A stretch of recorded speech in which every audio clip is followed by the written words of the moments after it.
Սա ապրելու տեղ չի։ Հայրանուշ Գրիգորյանը 88-ին փախել է Ադրբեջանից, եկել է Վանաձոր տուն ստանալու խոստումներով, որ լսում է արդեն 37 տարի։ Ծանուցումը տվելին, որ 15-րդ հերթն էի, չկար։ Ապրում է անբարեկարգ տնակում տղայի, հարսի ու 2 մանկահասակ թոռների հետ։ Տանիքը ծակ է, պատերը խոնավ, հատակը փտած, անպիտան ապրելու համար։ Հլանդե նայի, փալասներ են բթել անկյունից, նայի, փալասներ են բթել, կախկախալել նորից դուս եկել արանքներից, անդե նայի։ Կասկած ունի, իր հասանելիք բնակարանը վաճառել են Վանաձորի նախկին քաղաքապետ Սամվել Դարփինյանի օրոք։ Մեզ հասանելիքից տված են էլ, Դարփինյանի օրոք տակով են արել։ Փորձել է լուծել հարցը, ինքն էլ առաջարկ ուներ լավության տակ չի մնա, բայց առաջարկածը հավանաբար պաշտոնյայի սրտով չի եղել։ Ես էլ իրան ուրխացա, ասի ուրիշ բան չունեմ, նասկի կգործեմ ծերովս հետա գալի, նվեր կտամ քեզ մնակ տունալի, ուրխացել էի, ցուցակը պատրուց ասավ 15-րդ հերթն ես, հետո էլ տակով արեցին, ոչ տվին, ոչ են։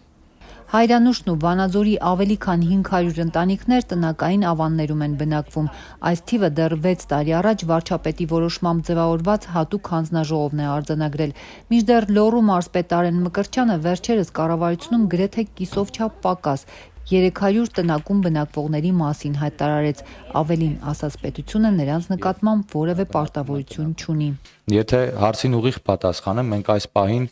տնակում բնակվող ընտանիք չունենք, որի հանդեպ պետությունը ունի պարտավորություն, բայց ունենք տնակում բնակվող ընտանիքներ, մասնավորապես Վանաձորում դրանք շուրջ 300 են։ Իրավապաշտպան Գևորգ Քոթանջյանը, ով տարիներ շարունակ աղետի գոտու հանձնաժողովներում է եղել, այլ կարծիք ունի։ Ամբողջը դրված է քաղաքական կամքի վրա։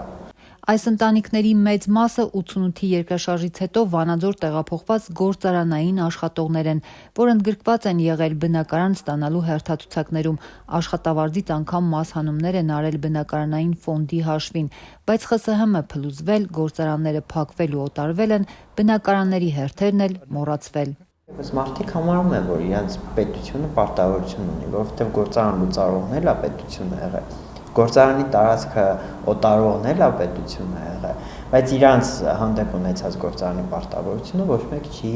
վերցրել իր վրա։ 2019-ին Վանաձորի 3 տնակային ավանների տարածքները բնակիչներին սեփականության իրավունքով տալու որոշում կար, որ տնակների տեղում սեփականատերերը տուն կառուցեն։ Տնակային ավանների խնդիրն ուսումնասիրած հանձնաժողովը նաև առաջարկել էր տնակների մի մասի բնակիչների համար ավարտին հասցնել 30 տարի առաջ կիսակառույց մնացած 10 շենքերը։ Հաշվարկների համաձայն մոտ $6 միլիոն պետք կգար, բայց շենքերը կիսակառույց մնացին, որոշումները թղթի վրա, ասում է Գևորգ Քոթանջյանը։ Գործընթացը այնքան բարդացրած այդ մարդիկ, ուրեմն 2 տարի ուղիղ համարյա որ չկար որ քաղաքապետարանի դեմը չանային, այսինքն պատկերացրեք այդ մարդիկ ամեն օր գնում գալիս են։ Ավականին 2023 թվականին որոշումը կայացրել է 23 ու 24 թիվը այդ մարդիկ ուղղակի անցկացրեցին քաղաքապետարան դռների մոտ։ Այսինքն եթե այն քաղաքական կամքը փաստաթղթերը պատրաստել համայնքը, եթե մտադրված է փաստաթղթերը արագացված պատրաստի եւ ուղարկի կադաստր, ընդհանրապես ժամերի հարց է դա։ Օրինակ ու Կրշին տնակային ավանում հատուկեն տարածքներ են սեփականաշնորհվել։ Իրավապաշտպանը շեշտում է, որ ավանը Վանաձորի մուտքի մոտ է M6 մայրուղուն կից։ Քոթանջյանի համոզմամբ սա յուղոտ տարածք է։ Չի բացառում, որ Վանաձորում ազդեցություն ունեցող շատերը հավակնություններ ունեն այս տարածքի նկատմամբ։ Դրա համար էլ շահագրգիռ չեն այն բնակիչներին սեփականության իրավունքով տալ։ Այլևս վաճառքի հող չկա ու բնականաբար այդ շատ լավ կտորներ են։ Մինչ տարբեր տարիների իշխանությունները հիմնականում նախընտրական ծրագրերում են հիշում 30 տարի անօթևան մնացած ընտանիքների մասին, տնակների բնակիչներն այստեղ շարունակում են ապրել, կահավորել իրենց փտած կացարանները։ Սիրուն Ծատուրյանը դեռ անցյալ դարում է տնակ տեղափոխվել, մեկ շաբաթ առաջ տունը հրդեհվել էր, տանիքն ամբողջությամբ այրվել, միևնույնն է ցույց է տալիս տասնյակ պահածոների իր մառանն ու ասում, կյանքը շարունակում են անգամ մոխրացած տանիքի տակ։ Ծիծակի թթուա, մասուրի հյութա, գիլասա, պամիդորի հյութա, գազարի պերեցա, մալինա, կլուբնիկ, դեղց,